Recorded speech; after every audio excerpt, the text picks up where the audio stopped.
എന്താണ് ഈ കുമാരിക്ക് പിന്നിലെ കഥ? 32 ലക്ഷണങ്ങളുള്ള ഒരു കന്യകയെ തെരഞ്ഞെടുക്കുകയാണെങ്കിൽ ഞാൻ ഒരു ദേവി അവരിൽ വന്ന് അധിവസിക്കാം.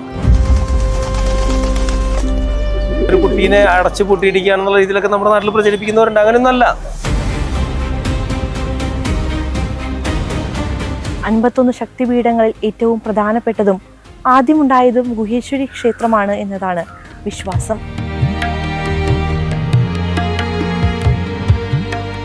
ലോകാസമസ്ത സുഖന ബന്ധു എന്ന് പറയുന്ന സനാതന ദർശനത്തിന്റെ പോലെ തന്നെ ഓം മണിപത്മേ പുഹൂം എന്ന് പറയുന്നത് ഇപ്പൊ ഇവിടെ വളരെ വലിയൊരു പ്രയർ വീല് നമുക്ക് ഇവിടെ കാണാൻ കെട്ടിടത്തിലായിരിക്കും അല്ലേ? അതെ.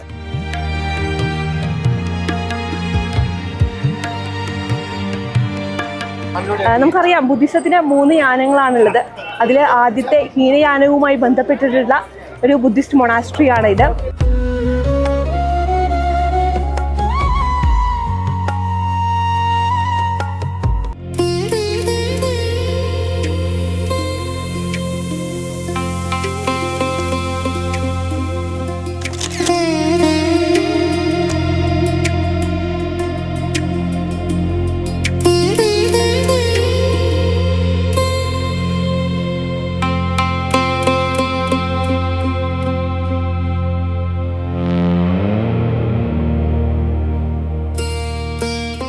നമസ്കാരം. കൈലാസ തീർത്ഥത്തിൻ്റെ മറ്റൊരധ്യായത്തിലേക്ക് എല്ലാ പ്രേക്ഷകർക്കും സ്വാഗതം. കഴിഞ്ഞ അധ്യായത്തിൽ നമ്മൾ സന്ദർശിച്ചത് പശുപതിനാഥ ക്ഷേത്രമായിരുന്നു. എന്നാൽ നമ്മുടെ നേപ്പാൾ യാത്ര അവിടെ പൂർണ്ണമാകുന്നില്ല. ഇന്ന് നമ്മൾ കാണാൻ പോകുന്നത് പശുപതിനാഥനെ വണങ്ങിയ ശേഷം ഞങ്ങൾ സന്ദർശിച്ച ഗുഹേശ്വരി ശക്തിപീഠത്തിൻ്റെയും ബൗദ്ധനാഥ സ്തൂപത്തിൻ്റെയും ദർബാർ സ്ക്വയറിലെ കുമാരിഘറിൻ്റെയും വിശേഷങ്ങളാണ്.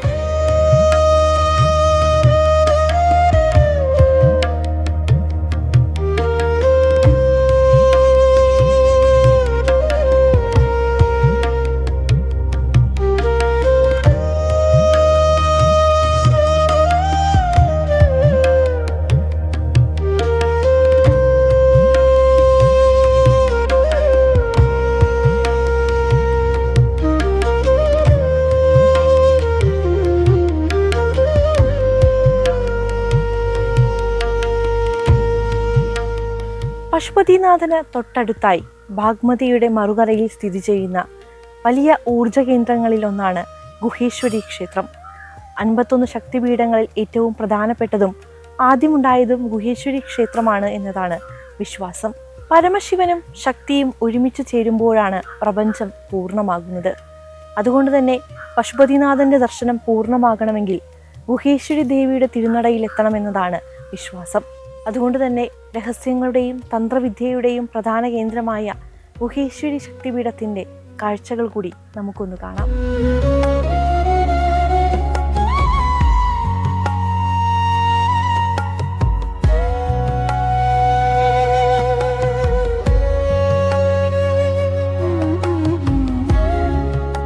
ഗുഹേശ്വരി ക്ഷേത്രത്തിൻ്റെ ഏറ്റവും വലിയ പ്രത്യേകത എന്തെന്നാൽ ഇവിടെ നമ്മൾ സാധാരണ കാണുന്നത് പോലെ ദേവിയുടെ വിഗ്രഹ പ്രതിഷ്ഠ ഇല്ല എന്നതാണ്.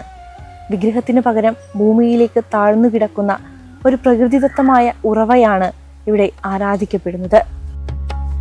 ഈ പവിത്രമായ ഉറവയിൽ എപ്പോഴും ജലം നിറഞ്ഞു നിൽക്കും. പൂജാരിമാർ ഈ ഉറവയിലെ ജലത്തിലാണ് ദേവിയെ ആവാഹിച്ച് പൂജകൾ നടത്തുന്നത്. സ്വർണം കൊണ്ടും വെള്ളി കൊണ്ടും നിർമ്മിച്ച കാൽപീഠമാണ് ഇതിനു മുകളിലായി സ്ഥാപിച്ചിരിക്കുന്നത്. താന്ത്രിക വിധിപ്രകാരമുള്ള പൂജകൾക്ക് ഏറെ പ്രാധാന്യമുള്ള ക്ഷേത്രമാണിത്. ഹിന്ദു ഭക്തർക്ക് പുറമെ ബൗദ്ധമത വിശ്വാസികളും ഈ ക്ഷേത്രത്തെ ഏറെ പവിത്രമായി തന്നെയാണ് കാണുന്നത്. അവർ ദേവിയെ വജ്രയോഗിനി എന്ന ഭാവത്തിലാണ് ആരാധിക്കുന്നത്.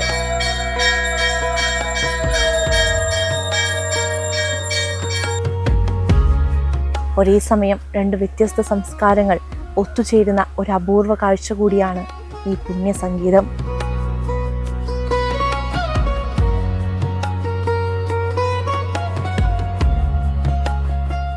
ആദ്യത്തെ ശക്തിപീഠമാണ് എന്ന് വിശ്വസിക്കപ്പെടുന്ന ഗുഹേശ്വരി ക്ഷേത്രത്തിലാണ് നമ്മളിപ്പോൾ എത്തിയിരിക്കുന്നത്.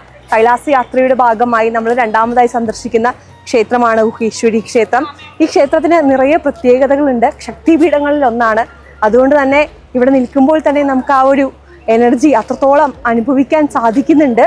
എന്തായാലും ഗുഹേശ്വരിയുടെ ഐതിഹ്യങ്ങളും കഥകൾ കൂടി ഒന്ന് കേട്ടാലോ.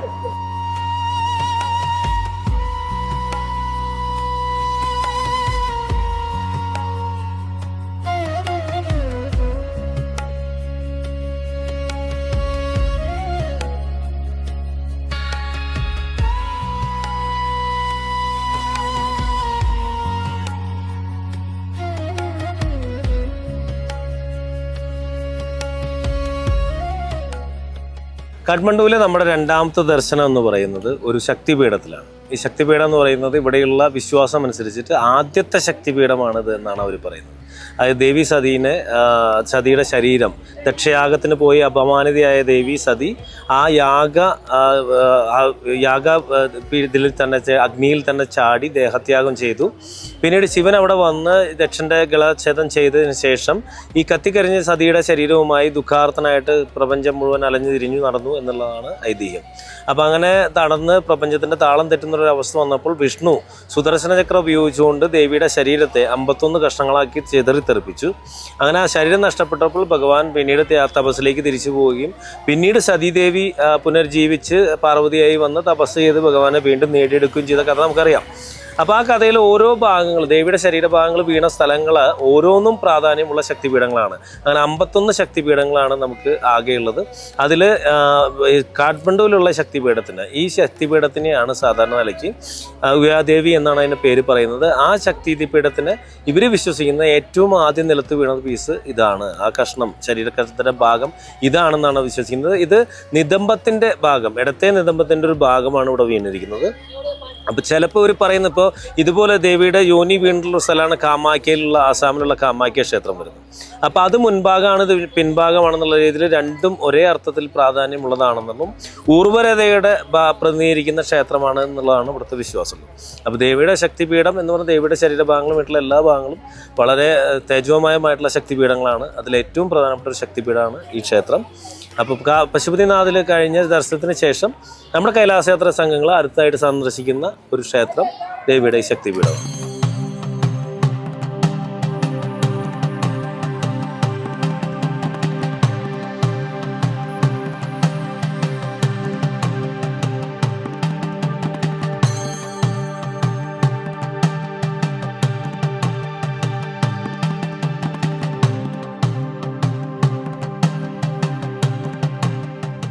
ഹിന്ദു സംസ്കാരത്തിനോടൊപ്പം തന്നെ ബുദ്ധമതത്തിൻ്റെയും വലിയൊരു സംഗമ ഭൂമിയാണ് നേപ്പാൾ. നേപ്പാളിൻ്റെ വീഥികളിലൂടെ നടക്കുമ്പോൾ നമുക്കത് വ്യക്തമായി തന്നെ കാണാനും സാധിക്കും. അതുകൊണ്ട് തന്നെ ഗുഹേശ്വരി ദേവിയുടെ അനുഗ്രഹം വാങ്ങിയതിനു ശേഷം ഞങ്ങൾ പോയത് ലോകത്തിലെ തന്നെ ഏറ്റവും വലിയ സ്തൂപങ്ങളിലൊന്നായ ബൗദ്ധനാഥ സ്തൂപം സന്ദർശിക്കാനാണ്.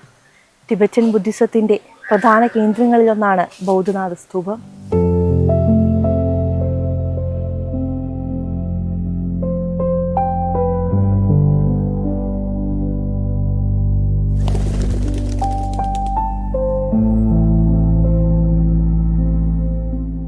നേപ്പാളിൻ്റെ ഒരു ആത്മീയ മുഖത്തോടൊപ്പം തന്നെ ഏറ്റവും കൂടുതൽ ചേർന്ന് നിൽക്കുന്നതാണ് ബുദ്ധിസം. അത്തരത്തിലുള്ള ഒരു ബുദ്ധിസ്റ്റ് മൊണാസ്ട്രിയിലേക്കാണ് നമ്മുടെ യാത്ര എത്തി നിൽക്കുന്നത്.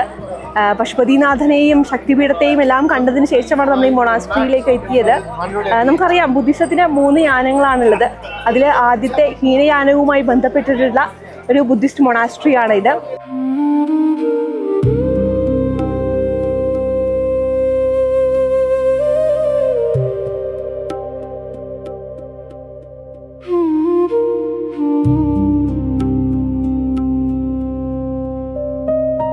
ഈ സ്തൂപത്തിന് ചുറ്റും നടക്കുമ്പോൾ മനസ്സിന് ലഭിക്കുന്ന ശാന്തത അത് വിവരിക്കാനാവാത്തത് തന്നെയാണ്. സ്തൂപത്തിന് മുകളിൽ വരച്ചിരിക്കുന്ന ബുദ്ധന്റെ കണ്ണുകൾ കരുണയോടെ ലോകത്തെ മുഴുവൻ വീക്ഷിക്കുന്നതായി നമുക്ക് തോന്നും.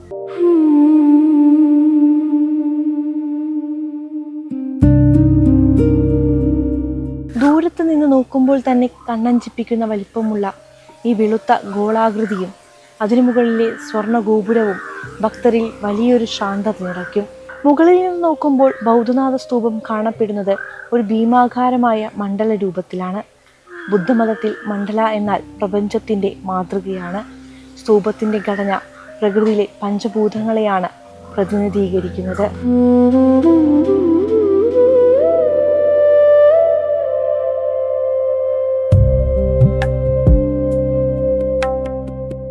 നമുക്ക് കാഠ്മണ്ഡുവിൽ വരുന്നവർക്ക് ഒരിക്കലും മിസ്സാവാൻ പറ്റാത്തൊരു സ്ഥലമാണ് ഇത്. ബൗദ്ധനാഥ് സ്തൂപ എന്ന് പറയുന്നതാണ്. ഇപ്പോൾ ബുദ്ധമതത്തെ പറ്റി അറിയാവുന്നവർക്ക് അറിയാവും, ബുദ്ധമതത്തിന് 3 യാനങ്ങൾ ഉണ്ടായിട്ടുണ്ട്. നമ്മളെ സംബന്ധിച്ചിടത്തോളം നമുക്കറിയാവുന്നത് പ്രധാനമായിട്ടും ഹീനയാനത്തെ പറ്റിയിട്ടും മഹായാനത്തെ പറ്റിയിട്ടുമാണ്. അപ്പോൾ ഹീനയാന കാലഘട്ടത്തിൽ ബുദ്ധമതം ഒരിക്കലും ശില്പങ്ങളോ വിഗ്രഹങ്ങളോ ഉപയോഗിച്ചിരുന്നില്ല. ബുദ്ധന്റെ പോലും വിഗ്രഹങ്ങൾ ഉപയോഗിച്ചിരുന്നില്ല. പകരം ഈ കാണുന്ന രീതിയിലുള്ള സ്തൂപങ്ങളാണ് ബോധോദയത്തിന്റെയും ബുദ്ധന്റെയും റെപ്രസെന്റേഷൻ ആയിട്ട് ഉപയോഗിച്ചിരുന്നത്. ഇത്തരത്തിലുള്ള സ്തൂപങ്ങളാണ്. ഈ സ്തൂപത്തിൽ നിങ്ങൾക്ക് സൂക്ഷിച്ച് നോക്കിയാൽ കാണാൻ പറ്റും, 2 കണ്ണുകൾ കൊടുത്തിട്ടുണ്ട്. ഒന്ന് പുണ്യവും ഒന്ന് പാപമാണ്. നെറ്റിയിൽ കൊടുത്തിരിക്കുന്ന 3ാമത്തെ കണ്ണെന്ന് പറഞ്ഞാൽ ജ്ഞാനോദയാണ്, തൃക്കണ്ണ് എന്ന് പറയുന്നത്. അതെ, ശിവന്റെ അതേ സങ്കല്പം തന്നെയാണ് തൃക്കണ്ണ് വന്നിരിക്കുന്നത്. 3ാമത് അതിനൊരു മൂക്ക് കൊടുത്തിട്ടുണ്ട്. ആ മൂക്ക് ഒരു ശംഖിന്റെ രൂപത്തിലാണ്. അത് ദേവനാഗരിയിൽ 1 എന്ന് എഴുതുന്ന രീതിയിലാണ് ചെയ്തിരിക്കുന്നത്. അതായത് എല്ലാം ഒന്നാണെന്ന് കാണിക്കുന്നതാണ്. ഈ സ്തൂപം ശരിക്കും റെപ്രസെന്റ് ചെയ്യുന്നത് മഹാമേരുവിനെയാണ്. ഈ മഹാമേരുവിലേക്ക് കടക്കുന്ന 13 സ്റ്റെപ്പുകൾ ഈ സ്തൂപത്തിൽ ആവിർഭവിച്ചിട്ടുണ്ട്. ഈ 13 സ്റ്റെപ്പുകൾ എന്ന് പറഞ്ഞാൽ മോക്ഷത്തിലേക്കുള്ള പടവുകളാണ്. അപ്പോൾ ഈ ഹീനയാനത്തിൽ സ്തൂപങ്ങളായിരുന്നു. മഹായാനം നമുക്കറിയാം അശോക ചക്രവർത്തിയുടെ കാലത്ത് വന്നിട്ടുള്ളതാണ്. അതിനുശേഷമാണ് ബുദ്ധമത സ്തൂപങ്ങൾ ഉപയോഗിക്കുന്നത്. പിന്നെ വന്ന ഘട്ടമാണ് ഹീനയാനം. അത് ഞാൻ പറയുകയാണെങ്കിൽ ബുദ്ധമതത്തിന്റെ ഡിക്ലൈൻ വന്ന സമയത്ത് വജ്രയാനത്തിലേക്ക്, ഹീനയാനം കഴിഞ്ഞു, മഹായാനം കഴിഞ്ഞു, പിന്നെ വന്ന വജ്രയാനം. വജ്രയാനം എന്ന് പറഞ്ഞു കഴിഞ്ഞാൽ നമ്മൾ താന്ത്രിക് ശൈവിസവുമായിട്ട് വളരെ സാദൃശ്യമുള്ള താന്ത്രിക് ബുദ്ധിസമാണ് ശരിക്കും പറഞ്ഞാൽ വജ്രയാനം വരുന്നത്. ഈ വജ്രയാനം എന്ന് പറഞ്ഞാൽ ശരിക്കും ബുദ്ധമതത്തിന്റെ ഡിക്ലൈൻ വന്ന സമയത്ത് വന്നിട്ടുള്ളത്, സനാതനധർമ്മത്തിലേക്ക് മടങ്ങി വന്നു. അത് it came back to home. അത് ഇവിടെ നിന്നാണ് ഒറിജിനേറ്റ് ചെയ്ത് ഇവിടേക്ക് തിരിച്ചു വന്നതാണ്. അപ്പൊ അതിൽ നമ്മൾ ഇതില് ഭാവന എന്ന് പറയും. ഇപ്പോൾ താന്ത്രിക് ശൈവസത്തിൽ മദ്യം, മാംസം, മത്സ്യം, മൈഥുനം, മുദ്ര, അങ്ങനെ 5 രീതിയിലാണ് താന്ത്രിക് ശൈവസത്തിൽ ആരാധന പറഞ്ഞിരിക്കുന്നത്. അപ്പം ഇതിൽ മറ്റ് 3 മത്സ്യം, മാംസം, മദ്യം എന്നുള്ളത് മനസ്സുകൊണ്ടാണ്, മൈഥുനം എന്ന് പറയുന്നത് മനസ്സിലാണെന്നുള്ള രീതിയിൽ ഇന്റർപ്രറ്റ് ചെയ്തിട്ടുണ്ടെങ്കിൽ പോലും സത്യത്തിൽ അതൊരു തിരിച്ചുവരവ് തന്നെയാണ്. കാരണം താന്ത്രിക് ശൈവിസം എന്ന് പറയുന്ന വളരെ തീവ്രമായ ആരാധന രീതിയിൽ നിന്ന് അതിലേക്ക് തിരിച്ചു വരികയാണ് ബുദ്ധിസം. അതിൻ്റെതായ ചെറിയ മേക്കപ്പുകളോട് കൂടിയിട്ട്, ചെറിയ മോഡിഫിക്കേഷനോട് കൂടിയിട്ട് ഒരിക്കൽ തിരിച്ചു വന്നത് തന്നെയാണ് സംഭവം. പക്ഷെ ഇത് 14ാം നൂറ്റാണ്ടിൽ ഉണ്ടാക്കിയിട്ടുള്ള സ്തൂപമാണ്. അപ്പൊ ഇത് നോക്കിയിട്ട് സ്തൂപമായതുകൊണ്ട് തന്നെ നമുക്ക് ഉറപ്പിച്ച് പറയാം ഇത് ഹീനയാനത്തിന്റെ കാലഘട്ടത്തിൽ ഉണ്ടായിട്ടുള്ളതാണ്. പിന്നെ ഇതിലേക്ക് ഒരു രൂപത്തെ കൊണ്ടുവരാൻ നടത്തിയിട്ടുള്ള ശ്രമം നമ്മൾ കാണുന്നുണ്ടല്ലോ, കണ്ണുകൾ വരച്ചിരിക്കുന്ന കാണുന്നുണ്ടല്ലോ. അതിൽ നിന്ന് നമുക്ക് മനസ്സിലാക്കാം മഹായാന കാലഘട്ടത്തിൽ ഇതിൽ ഒരുപാട് മോഡിഫിക്കേഷൻസ് വരുത്തിയിട്ടുണ്ട്. ആ സ്തൂപത്തിനെ രൂപമാക്കാനുള്ള ശ്രമം നടന്നിരിക്കുന്നതുകൊണ്ട് നമുക്ക് ഉറപ്പിക്കാം ഇതിൽ മഹായാന കാലഘട്ടത്തിലും ഇതിൽ വർക്കുകൾ കാണുന്നുണ്ട്. ഇവിടുത്തെ ഏറ്റവും പ്രധാനപ്പെട്ട പരിപാടി എന്ന് പറയുന്നത് ഇതിനെ പരിക്രമണം ചെയ്യുക എന്നുള്ളതാണ്. നമുക്ക് ഒരുപാട് ബുദ്ധിസ്റ്റ് തീർത്ഥാടകർ നമുക്ക് പരിക്രമണം ചെയ്യുന്നത് കാണാൻ പറ്റും. ഒരുപാട് പേര് ഇതിനെ പരിക്രമണം ചെയ്യുക എന്ന് പറയുന്നത് ഇതിൽ മോക്ഷത്തിലേക്കുള്ള മാർഗ്ഗമാണ്. നമ്മൾ കൈലാസം പരിക്രമണം ചെയ്യുന്ന പോലെ തന്നെ അവർ വളരെ പരിശുദ്ധമായി കാണുന്ന ഒരു സംഭവമാണ് പരിക്രമണം. ഇതിന്റെ മുകളിലേക്ക് നമുക്ക് കയറാൻ പറ്റും. മുകളിലേക്ക് ഒരു സ്റ്റെപ്പ് വരെ നമുക്ക് കയറി ചെല്ലാൻ സാധിക്കും. അവിടെയും കാര്യങ്ങൾ നമുക്ക് കാണാൻ പറ്റും. മുകളിൽ ഇതിനപ്പുറത്ത് ഇവിടെ വളരെ വലിയൊരു പ്രയർ വീൽ വെച്ചിട്ടുണ്ട്. ഈ പ്രയർ വീലിൽ നമ്മളിങ്ങനെ എഴുതി വെക്കുന്നത് കാണാറുണ്ട്. ഈ പ്രയർ വീലിൽ എഴുതി വെച്ചിരിക്കുന്നത് ശരിക്കും ഓം മണി പത്മേ നമ എന്നാണ്. അപ്പോൾ ഓം പണിപത്മേ ഹൂം എന്നാണ് ശരിക്കും. അപ്പൊ ഈ ഓം പണിപത്മേ ഹൂം എന്ന് പറഞ്ഞാൽ അത് ബുദ്ധൻ ശരണം ഗച്ഛാമി എന്നുള്ളതിന്റെ ഭാഷാന്തരമാണ്. അപ്പൊ ഇതില് ഈ പ്രയർ വീലുകൾ എപ്പോഴും നമ്മൾ പലപ്പോഴും കാണും ബുദ്ധിസ്റ്റുകൾ വന്നിട്ട് ഈ പ്രയർ വീലുകൾ തിരിക്കുന്നു. ഈ പ്രയർ വീലുകളിൽ എഴുതി വെച്ചിരിക്കുന്ന എംബോസ് ചെയ്തിട്ടുള്ള രീതിയിലായിരിക്കും, അതായത് പ്രൊജക്ട് ചെയ്തിട്ടായിരിക്കും ലെറ്റർ. അപ്പൊ ശരിക്കും നമ്മൾ ഈ പ്രയർ വീല് തിരിക്കുമ്പോൾ ഈ പ്രൊജക്ഷൻ കാരണം ഇതിൽ എഴുതിയിരിക്കുന്നതിന് തുല്യമായ രീതിയിലുള്ള കമ്പനങ്ങൾ അന്തരീക്ഷത്തിലേക്ക് വരികയും ഈ മന്ത്രം ചൊല്ലുമ്പോൾ ഉണ്ടാകുന്നതിന് തുല്യമായ രീതിയിലൊരു പ്രഭാവം അന്തരീക്ഷത്തിൽ സൃഷ്ടിക്കപ്പെടുകയും ചെയ്യുന്നതാണ്. അപ്പോൾ ഓം മണിപത്മേ ഹൂം എന്ന് പറയുന്ന കമ്പനം വരുമ്പോൾ, മന്ത്രം ചൊല്ലുമ്പോൾ, അതുകൊണ്ട് അവർ ഉദ്ദേശിക്കുന്നത് ലോക കല്യാണത്തിന് വേണ്ടിയിട്ടാണ്. ലോകാസമസ്ത സുഖന ഭവന്തു എന്ന് പറയുന്ന സനാതന ദർശനത്തിന്റെ പോലെ തന്നെ ഓം മണിപത്മേ ഹൂം എന്ന് പറയുന്നത് ഇപ്പോൾ ഇവിടെ വളരെ വലിയൊരു പ്രയർ വീല് നമുക്ക് ഇവിടെ കാണാൻ പറ്റും. അതെ. അപ്പൊ ഈ ഇവിടെ നോക്കുമ്പോൾ വളരെ വലിയ പ്രയർ വീല്, അത് തിരിക്കുമ്പോൾ അതിൽ നിന്ന് ഈ പറയുന്ന പോസിറ്റീവായിട്ടുള്ള വൈബ്രേഷൻ ആണ് അന്തരീക്ഷത്തിലേക്ക് വരുന്നത്. അപ്പൊ അത് എല്ലാവർക്കും വേണ്ടിയിട്ടുള്ള ഒരു പ്രാർത്ഥനയാണ്. അതൊരു വളരെ സമഭാവനയുള്ള ഒരു പ്രാർത്ഥനയാണ്. ആ വീല് നമ്മൾ കാണേണ്ട കാഴ്ചയാണ്. സാധാരണ ഇതിലൊക്കെ വളരെ വലുപ്പമുള്ള ഒരു വീലാണത്. ഇതാണല്ലേ? യെസ്. ഇത് ഈ ഒരു അതേ പഴക്കം ഈ വീലിന് അത്രയേറെ ഇല്ല, എങ്കിൽ പോലും ഏറെ പഴക്കമുള്ള ഒരു വീലാണ്. നമുക്കും ഇതിന് ചുറ്റും തിരിക്കാം, നമുക്ക് നടന്ന് തിരിക്കാവുന്നതാണ്, തിരിക്കേണ്ടതാണ്. എന്നാൽ അതിന്റെ ഭാവന എന്താണെന്ന് മനസ്സിലായാൽ പിന്നെ അത് ചെയ്യാതിരിക്കാൻ പറ്റില്ല.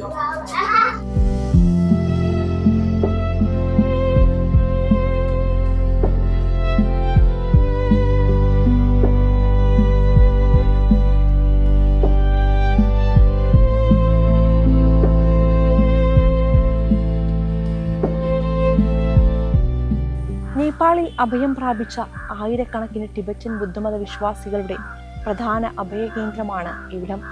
അതുകൊണ്ട് തന്നെ ലിറ്റിൽ ടിബറ്റ് എന്നും ഈ പ്രദേശം അറിയപ്പെടുന്നു. സ്തൂപത്തിനു ചുറ്റുമായി നിരവധി ടിബറ്റൻ കോമ്പുകളും ടിബറ്റൻ ആഭരണങ്ങളും മറ്റും പൂജാ സാമഗ്രികളും വിൽക്കുന്ന കടകളും നമുക്ക് കാണാം. നേപ്പാൾ കത്തിയും ടിബറ്റൻ ആഭരണങ്ങളും എല്ലാം കാണുമ്പോൾ ഏറെ കൗതുകമാണ് തോന്നുന്നത്.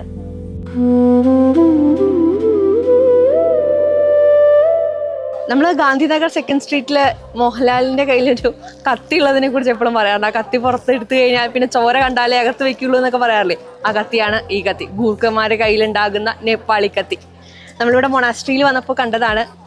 ഇവിടെ വന്നാൽ നിങ്ങൾക്ക് ഇത് വാങ്ങാൻ സാധിക്കും. ഇത് നമുക്ക് ട്രാവൽ ചെയ്യാനും കൊണ്ടുപോകാൻ പറ്റുമെന്നാണ് ഇവർ പറയുന്നത്. അതിൻ്റെ ബില്ലും കാര്യങ്ങളൊക്കെ ഉണ്ടെങ്കിൽ ഒരുപാട് സിനിമകളിൽ നമ്മളിതിൻ്റെ റെഫറൻസ് കണ്ടിട്ടുണ്ട്. യോധയിലെ ജഗദീഷ് ചേട്ടൻ ഈ കത്തിയും പിടിച്ച് വരുന്ന ദൃശ്യങ്ങൾ നമ്മൾ കണ്ടിട്ടുണ്ട്. അപ്പോൾ എനിക്ക് തോന്നുന്നു ഭയങ്കരമായിട്ട് ഒരുപാട് വർക്കുകളൊക്കെ ഉള്ള ഇതിൻ്റെ മുകളിൽ ഇങ്ങനെ അവർ ഇൻകാർണേറ്റ് ചെയ്തിട്ടുണ്ട് ഒരുപാട് കാര്യങ്ങൾ. അങ്ങനെതാണ്. അപ്പോൾ ഇതാണ് ആ പറയുന്ന നേപ്പാളി കത്തി.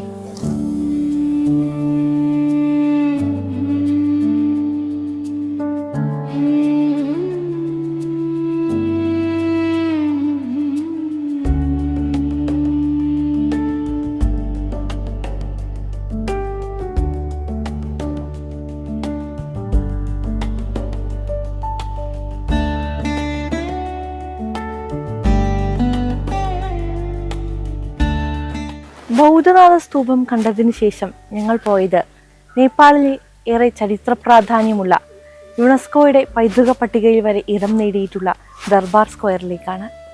പണ്ടുകാലത്ത് ഇവിടെ ഭരിച്ചിരുന്ന രാജാക്കന്മാരുടെ കൊട്ടാരങ്ങളാണ് ദർബാർ സ്ക്വയറിൽ നമുക്ക് കാണാൻ സാധിക്കുന്നത്. മറ്റൊരു പ്രത്യേകതയുമുണ്ട് ദർബാർ സ്ക്വയറിനെ കുറിച്ച് പറയാൻ. ലോകത്ത് എവിടെയും നമ്മൾ കേൾക്കാത്ത ഒരു വലിയ പ്രത്യേകത.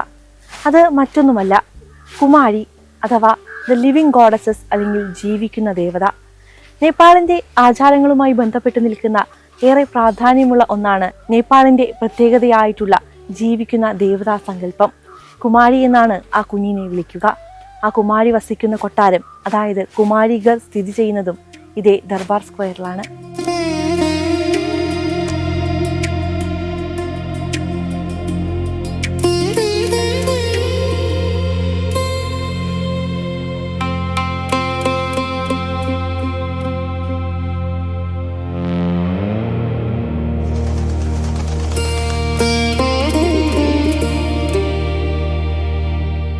നേപ്പാളിലെ ആധ്യാത്മിക കേന്ദ്രങ്ങളായിട്ടുള്ള പശുപതിനാഥും ഗുഹേശ്വരി ശക്തിപീഠവും ബുദ്ധിസ്റ്റ് മൊണാസ്ട്രിയും ഒക്കെയാണ് ഇന്ന് രാവിലെ നമ്മൾ കണ്ടത്. ഇന്ന് ഉച്ചയ്ക്ക് ഭക്ഷണത്തിന് ശേഷം നമ്മൾ എത്തിയിരിക്കുന്നത് നേപ്പാളിന്റെ ജീവിക്കുന്ന ദേവതയായ കുമാരിയെ കാണാനാണ്. കുമാരി ഗറിലാണ് നമ്മളിപ്പോൾ ഉള്ളത്.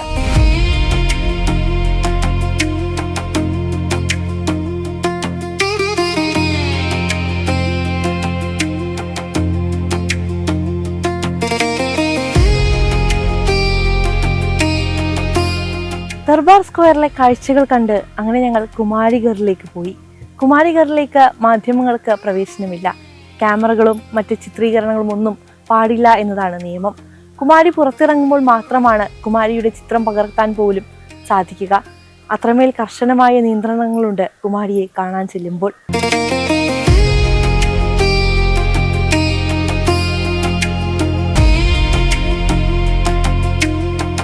ഹിന്ദു പുരാണങ്ങളിലെ ദുർഗാദേവിയുടെ അടുത്ത ഭാവമാണ് താലേജു ഭവാനി എന്നറിയപ്പെടുന്നത്. നേപ്പാളിൽ പണ്ട് ഭരിച്ചിരുന്ന രാജാക്കന്മാർ ആരാധിച്ചിരുന്നത് താലേജു ഭവാനിയെ ആയിരുന്നത്രേ. ആ ദേവിയുടെ സങ്കല്പമാണ് കുമാരിക്കും.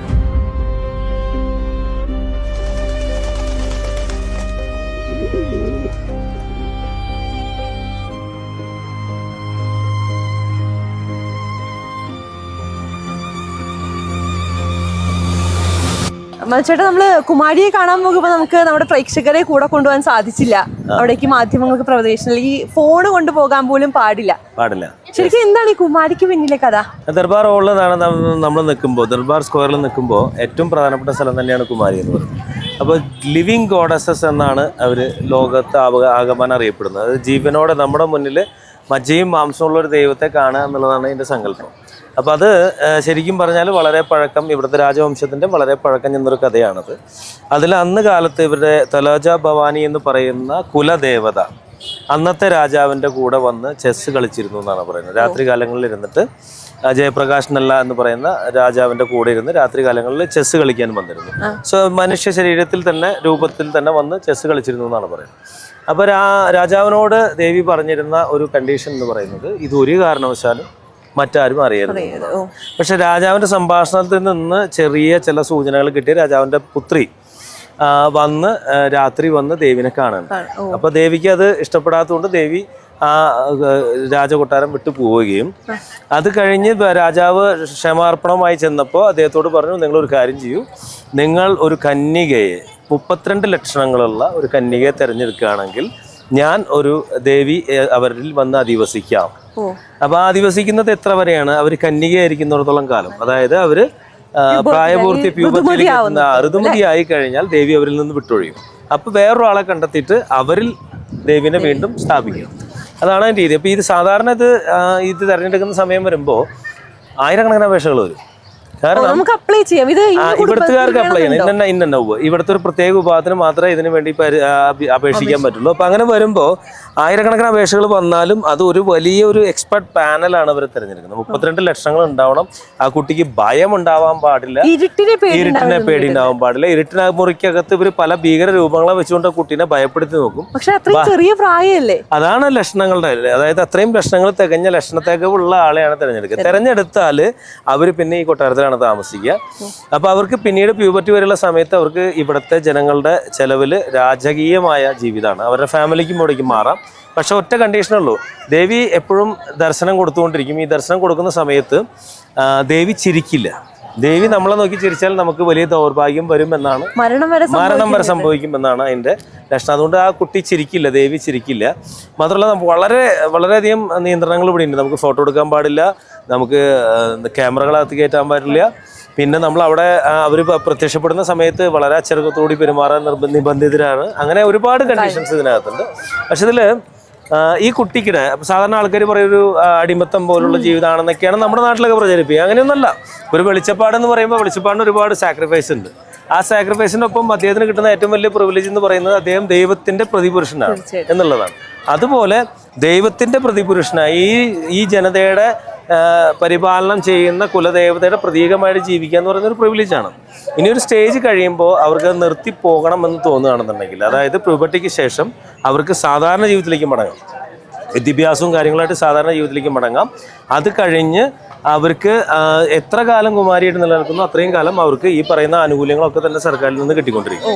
ഇനി ഏതെങ്കിലും ഘട്ടത്തിൽ അതും വേണ്ടാന്ന് വെച്ചിട്ട് അവർക്ക് കുടുംബ ജീവിതത്തിലേക്ക് കിടക്കണമെന്നുണ്ടെങ്കിൽ, വിവാഹ ജീവിതത്തിലേക്ക് കിടക്കണമെങ്കിൽ അതിനും സാധ്യതയുണ്ട്. ഒരു വിധത്തിലുള്ള നിബന്ധനകളും ബന്ധനങ്ങളും ഇതിനകത്തില്ല. ആ ഒരു ചെറിയ കാലഘട്ടത്തിലേക്ക് ഏറ്റവും വലിയ പ്രിവിലേജ്, ഇപ്പൊ അവർ പറയുമ്പോൾ അവരുടെ കുടുംബത്തിൽ ഒരാള് ദേവിയായിരുന്നു എന്ന് പറയുമ്പോൾ അത് വലിയൊരു അഭിമാനമാണ്. എത്രയോ തലമുറകളുടെ അഭിമാനമാണ്. കുഞ്ഞുങ്ങൾക്ക് പഠിക്കാൻ ബുദ്ധിമുട്ടുണ്ടാകുന്ന ഇല്ല, ഒരു വിധത്തിലുള്ള ബുദ്ധിമുട്ടില്ല. കാരണം അകത്ത് തന്നെ അവർക്ക് വിദ്യാഭ്യാസം സാധിക്കുന്നുണ്ട്. അതിന് പുറമെ സ്കൂളിൽ പോയിട്ടുള്ള വിദ്യാഭ്യാസം വേണമെന്നുണ്ടെങ്കിൽ ഈ പറയുന്ന പ്രായപരിധി കഴിയുന്ന ഘട്ടത്തിൽ അവർക്ക് വിദ്യാഭ്യാസം ചെയ്യാൻ സാധിക്കും. അപ്പൊ ഇതിൽ ഞാൻ നോക്കിയിട്ട് ഒരു പ്രിവിലേജ് എന്നല്ലാതെ, ഇപ്പൊ നാച്ചുറലി ഇപ്പൊ ഒരു ഇന്ത്യൻ പ്രധാനമന്ത്രി ആവാന്ന് പറയുന്നത് ഒരു പ്രിവിലേജ് ആണ്. അതേസമയം അദ്ദേഹത്തിന് ചിലപ്പോൾ പബ്ലിക്കായിട്ടുള്ള റോട്ടിൽ കൂടെ സാധാരണ പോലെ നടക്കാൻ പറ്റിയെന്ന് വരില്ല. അപ്പൊ അങ്ങനെ ചില സാക്രിഫൈസ് ഏതൊരു പൊസിഷനും ഉള്ളു. ഇവിടെയാണ് നമുക്ക് ദേവിയെ കുമാരിയെ കാണാൻ പറ്റുന്നത്. ഈ ബിൽഡിങ്ങിന്റെ മട്ടുപ്പാവിന്റെ മുകളിലാണ്, 3ാം നിലയുടെ മുകളിലാണ് അവര് കിളിവാതിലിൽ കൂടി നമുക്ക് ദർശനം തരുന്നത്. ഈ ബിൽഡിങ്ങിലാണ് അവരെ കുടുംബം മുഴുവൻ താമസിക്കുന്നത്. അപ്പൊ ഇപ്പൊ 5 മണിക്ക് ശേഷം ഈ ദർശനം ഇല്ല, അത് അടച്ചിരിക്കുകയാണ്. അപ്പൊ ദേവിയെ കാണാൻ വേണ്ടിയിട്ട് ലോകത്തിന്റെ പല ഭാഗത്തുനിന്ന് ആൾക്കാർ വരുന്നുണ്ട്. ഇപ്പൊ ലിവിങ് ഗോഡസസ് എന്ന് പറയുന്ന സങ്കല്പം ഒരുപക്ഷെ നേപ്പാളിൽ മാത്രമേ ഉള്ളൂ. വളരെ അഭിമാനകരമായ ഒരു കാര്യം തന്നെയാണ് അവരെ സംബന്ധിച്ചിടത്തോളം. ഉത്സവത്തിന്റെ ദിവസങ്ങളിൽ ഈ കുട്ടിയുടെ കാല് നിലം തൊടിയില്ല. അതുകൊണ്ട് ഉത്സവ ദിവസങ്ങളിൽ പല്ലക്കിലിരുത്തിക്കൊണ്ട് നഗരപ്രദക്ഷിണം നടത്തും. എല്ലാവരും വന്ന് പൂജിക്കും, അല്ലെങ്കിൽ അനുഗ്രഹം തേടും. ഇവിടെ ഇപ്പോ മന്ത്രിമാരായാലും രാജാക്കന്മാരായാലും എല്ലാവരും വന്ന് അനുഗ്രഹം തരുന്നത് ദേവിയുടെ അടുത്ത്. അപ്പൊ ഇതൊരു മോശപ്പെട്ട രീതിയിലാണ് ഒരു കുട്ടീനെ അടച്ചു പൂട്ടിയിരിക്കുകയാണെന്നുള്ള രീതിയിലൊക്കെ നമ്മുടെ നാട്ടിൽ പ്രചരിപ്പിക്കുന്നവരുണ്ട്. അങ്ങനെയൊന്നല്ല. ആ ഒരു വിശ്വാസത്തിനെ സംബന്ധിച്ചിടത്തോളം ഏറ്റവും പരിഭാവനമായ ഒരു പൊസിഷൻ അവർ അസ്ക്രൈബ് ചെയ്യണം ആ സമയത്ത്. അങ്ങനെയാണ് എടുക്കേണ്ടത്. അപ്പൊ ഇവിടെ നിൽക്കുമ്പോൾ നമുക്ക് പഴയ നേപ്പാൾ രാജവംശത്തിന്റെ കൊട്ടാരങ്ങളും അതിൻ്റെതായ കെട്ടിടങ്ങളൊക്കെ ആയിട്ടുള്ള ഒരു വലിയൊരു അന്തരീക്ഷം നമ്മുടെ ചുറ്റുമുണ്ട്.